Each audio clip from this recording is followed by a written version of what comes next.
Bonjour tout le monde, ravie de te retrouver aujourd'hui après quelques semaines d'absence. Et aujourd'hui, j'espère encore avec ce message pouvoir t'encourager, te motiver pour avancer dans ta destinée, vers ta destinée, à marcher encore avec le Seigneur, pour accomplir ce que le Seigneur a écrit de ta vie chaque jour. Je voudrais exprimer ma reconnaissance envers le Seigneur pour sa fidélité. On a reçu quelques témoignages de personnes après les enseignements qu'ils ont reçus, les encouragements qu'ils ont reçus sur la chaîne Femmes de foi, sans rentrer dans leur mission. Nous bénissons le Seigneur. C'est notre raison d'être. C'est pour ça que la chaîne Femmes de foi existe.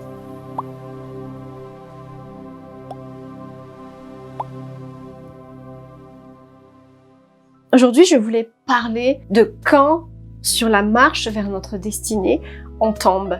Quand on a fauté, quand on a fait une erreur, quand on a péché, comment revenir dans la course. Pour apporter ce message, je vais prendre un passage de la Bible qui est dans Osée chapitre 2, verset 14, qui dit « C'est pourquoi je vais l'attirer à moi pour la conduire dans le désert, et je parlerai à son cœur. Alors je lui rendrai ses vignes, et la vallée d'Accord deviendra pour elle la porte de l'espérance. Elle y entonnera des chants, comme au jour de sa jeunesse, comme au jour où elle sortit du pays d'Égypte. » Je vais parler de la vallée d'Accord.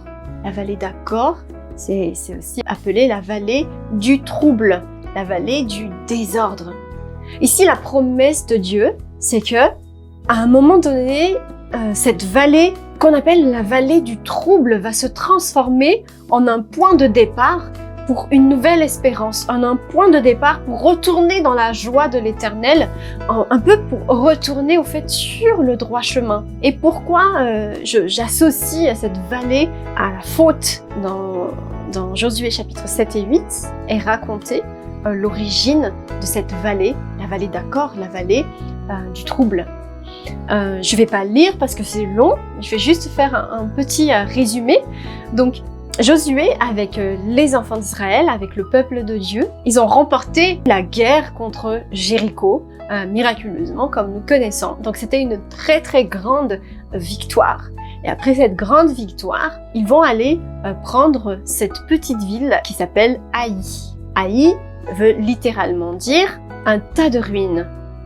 Et donc les généraux et Josué, ils se réunissent et ils se disent, voilà, c'est une toute petite ville, on va pas mobiliser tout le monde, avec 3000 personnes, on va pouvoir y arriver. Sauf que ils ont perdu la bataille. Donc ils sont retournés là où ils étaient et ils sont allés vers l'Éternel. Et Dieu leur a révélé que ils ont perdu cette bataille parce que Dieu s'est retiré, parce que il y a un péché au milieu d'eux. Et donc, devant Dieu, ils ont fait avancer chaque tribu d'Israël, le tribu de Juda a été désigné, jusqu'à un père de famille qui a désobéi à l'Éternel parce que Dieu a dit « Ne prenez rien à Jéricho », mais rien du tout. L'Éternel a voué Jéricho à l'interdit, ça veut dire vous ne toucherez, vous n'allez rien prendre. Et ce père de famille a pris un manteau de cinéar, un lingot d'or et des pièces d'argent qu'il a caché sous sa tente. Et à cause de la faute de ce père de famille, c'est tout le pays qui a perdu la bataille parce que la main de l'Éternel s'est retiré d'eux. Et donc, comme châtiment, Dieu a demandé à ce qu'on les lapide, lui, sa femme, ses fils et ses filles, avec tous ses bétails et toute sa possession. Donc ils ont été lapidés et on a mis un gros tas de pierres sur eux. Et c'est de là qu'est née la vallée d'Accord. La vallée d'Accord est née d'une désobéissance. Et comme on a lu dans Osée chapitre 2, c'est de la vallée d'Accord qu'il y aura une nouvelle espérance. Après une faute, à partir d'une faute, Dieu s'engage, Dieu désire redonner une nouvelle espérance à partir de cette vallée.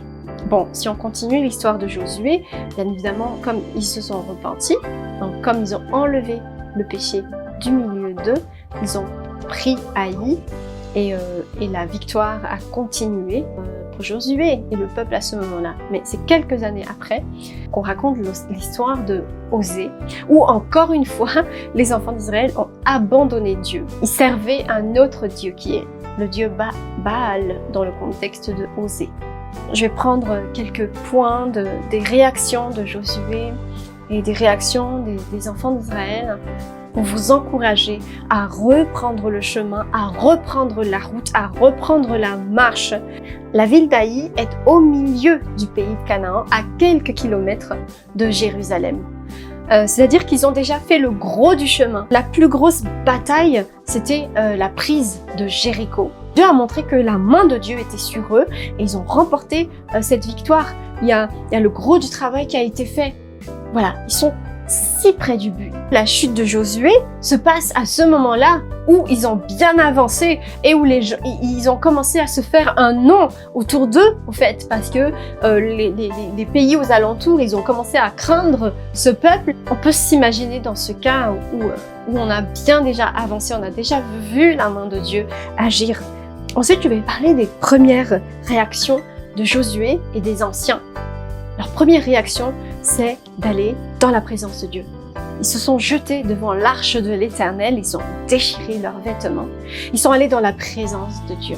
Vous savez, quand il y a un blocage, notre chair va vouloir aller appeler les frères et sœurs, va vouloir régler tout de suite le problème. Mais ici, Josué et les anciens, ils ont déchiré leurs vêtements devant l'arche de l'Alliance. L'arche de l'Alliance représente la présence de Dieu.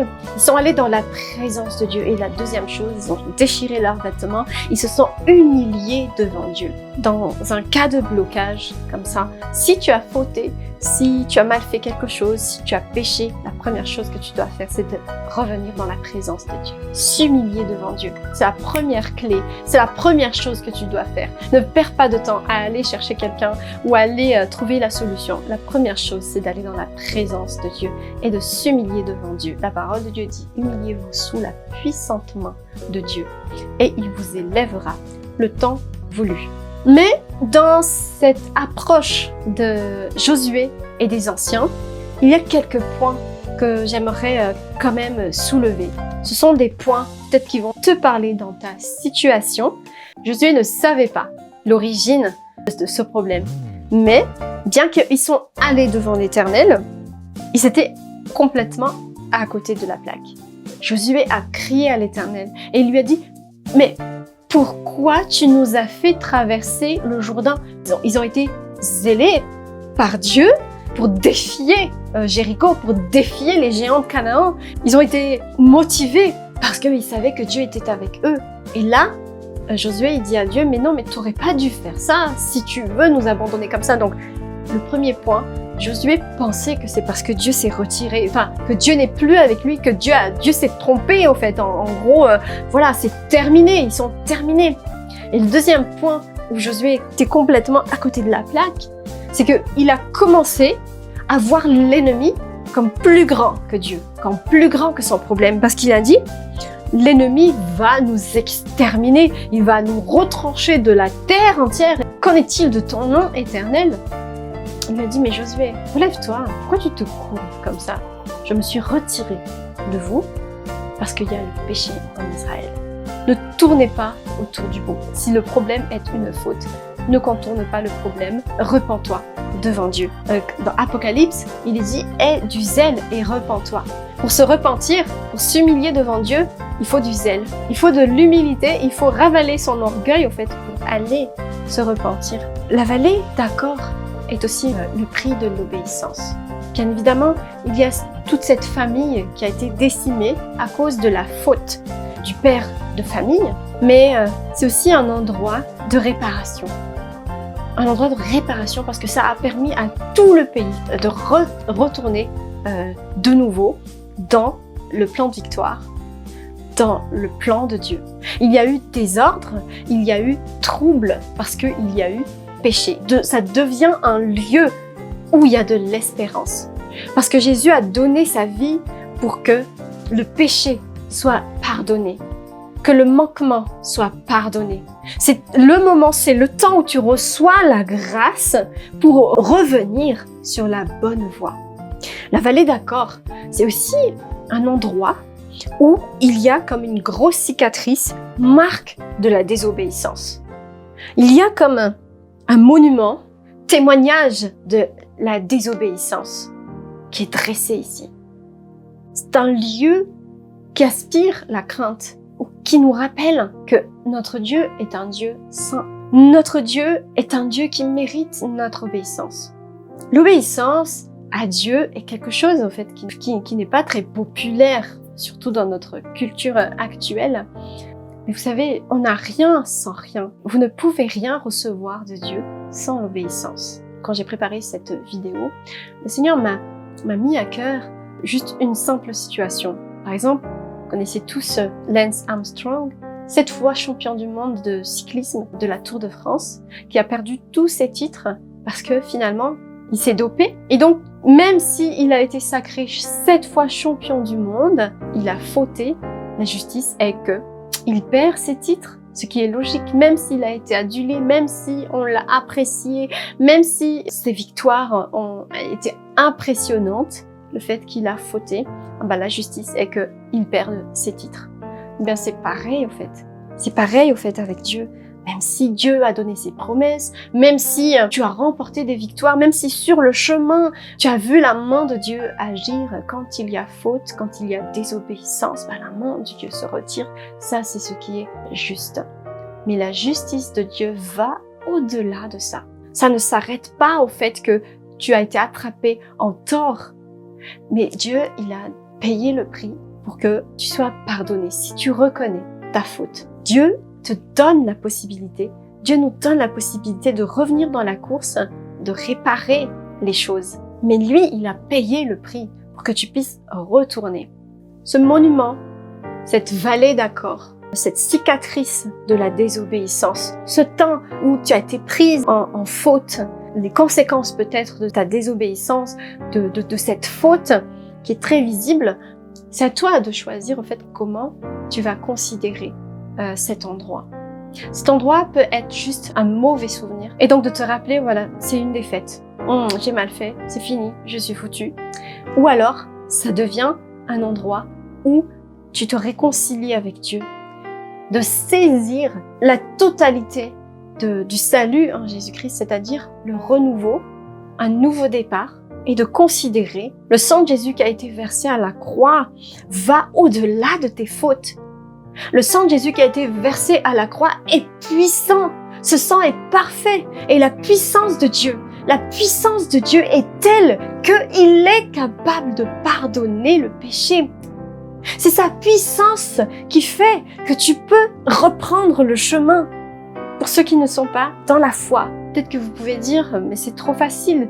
Mais non, au fait, parce que il faut l'expérimenter. Pour voir que Dieu, quand il accorde le salut, quand il accorde le pardon, c'est pas juste un pardon platonique de l'extérieur, mais il y a une transformation de l'intérieur, de la personne même qu'il opère. Et à partir du moment où tu reconnais avoir fauté et que tu saisis pour toi ce pardon de Dieu, ce renouveau de la parole de Dieu, ce renouveau de la part de Dieu, en fait, c'est une nouvelle créature. C'est le renouvellement de l'esprit en toi qui agit pour que tu puisses reprendre le chemin. Je vais prendre quelques passages de la Bible pour t'encourager. Dans Hébreux chapitre 12, verset 11, « Il est vrai que tout châtiment semble d'abord un sujet de tristesse et non de joie, mais il produit plus tard, pour ceux qui ont été ainsi exercés, un fruit paisible de justice. » Si tu as fauté, il est normal que tu subisses les conséquences de tes fautes. Il est normal que Dieu te reprenne, mais que ce temps où tu as été repris, que ce temps où tu as ressenti une culpabilité soit transformé en un sujet de joie et un sujet de paix, parce que Dieu te transforme à partir de ce lieu-là, à partir de ce trouble-là. Laisse Dieu opérer la transformation. Mais ne laisse pas l'ennemi te garder dans le trouble, justement. Ne laisse pas l'ennemi te garder dans la cicatrice de tes fautes. Mais laisse Dieu te sortir de là. Laisse Dieu te sortir de ses fautes. Deuxième passage, Colossiens chapitre 2, versets 13 et 15. « Et lorsque vous étiez morts par vos fautes et dans l'incirconcision de votre chair, il vous a fait revivre avec lui car il nous a pardonné toutes nos fautes. Il a effacé l'acte qui était rédigé contre nous et dont les clauses étaient contraires. Et il l'a annulé en le clouant à la croix. Il a dépouillé les souverainetés et les puissances et les a livrés en spectacle en les enchaînant publiquement à son triomphe par la croix. Vous savez, quand on faute, il y a comme un acte d'accusation écrit contre nous. Le passage que nous venons de lire dit que par sa mort et sa résurrection, Jésus a annulé cet acte d'accusation contre nous. Ça se passe dans l'esprit d'abord. Et ça vient dans le monde réel après. Je t'encourage à saisir cette annulation d'acte d'accusation. C'est le début de la transformation. Ma nourriture, c'est de faire la volonté de celui qui m'a envoyé pour accomplir son œuvre. Jean 4, 14. L'obéissance. L'obéissance à la parole de Dieu. L'obéissance à ce que Dieu te demande particulièrement à toi. Va te garder sur le chemin. Va te garder sur le chemin de la destinée. Il y a des décisions que tu vas prendre jour après jour, comme j'avais expliqué dans le podcast sur la destinée. C'est chaque jour que tu vas obéir à Dieu. C'est chaque jour que tu vas grandir avec Dieu. C'est chaque jour que tu dois payer le prix de l'obéissance. Il y a des prix que tu dois payer toi, que personne d'autre ne pourra payer. Le prix de l'obéissance. Ton pasteur ne peut pas obéir à ta place. Ta femme, ton mari, tes enfants, tes parents ne peuvent pas obéir à ta place. Je prie vraiment le Seigneur aujourd'hui que le Seigneur te relève, qu'il t'encourage. Si tu t'es arrêté, si tu es bloqué quelque part parce que tu as mal fait quelque chose, parce que tu as fauté, parce que tu as commis une erreur, que ce soit dans ton travail, dans tes projets, dans les projets que Dieu t'a mis à cœur ou quelque part, si tu es bloqué par une faute, ta faute, je prie pour que le Saint-Esprit aujourd'hui te révèle, te montre que Dieu veut transformer cette faute en gloire et que tu peux retourner dans le plan de Dieu et que Jésus a donné sa vie à la croix pour toi, pour que cette faute ne soit pas un blocage qui t'arrête et que je prie aujourd'hui que l'ennemi arrête de te rappeler cette faute, mais que maintenant le Saint-Esprit, que ton cœur puisse être ouvert au Saint-Esprit qui te dit que Dieu est capable d'effacer tes fautes, que Dieu veut que tu reviennes à lui. Et je prie encore aujourd'hui pour que le Saint-Esprit puisse se révéler au plus grand nombre et que nous, que vous, que toi, enfant de Dieu, tu puisses rentrer dans ta destinée parce que le champ est prêt, le champ est prêt. Il y a une grande récolte qui arrive et je prie pour que toi, tu fasses partie des ouvriers que Dieu envoie pour ces temps de récolte. Je te bénis dans le nom de Jésus. À la prochaine. Ciao. Voilà, femme de foi, merci de nous avoir écoutés. N'hésite pas à t'abonner à nos podcasts et à les partager. Nous sommes également disponibles sur les réseaux sociaux Facebook et Instagram. Tu peux nous écrire si tu as des suggestions, si tu as des questions ou si tu as besoin de prière. Je te souhaite une excellente journée ou une bonne nuit si tu m'écoutes avant de dormir. À bientôt sur Femme de foi.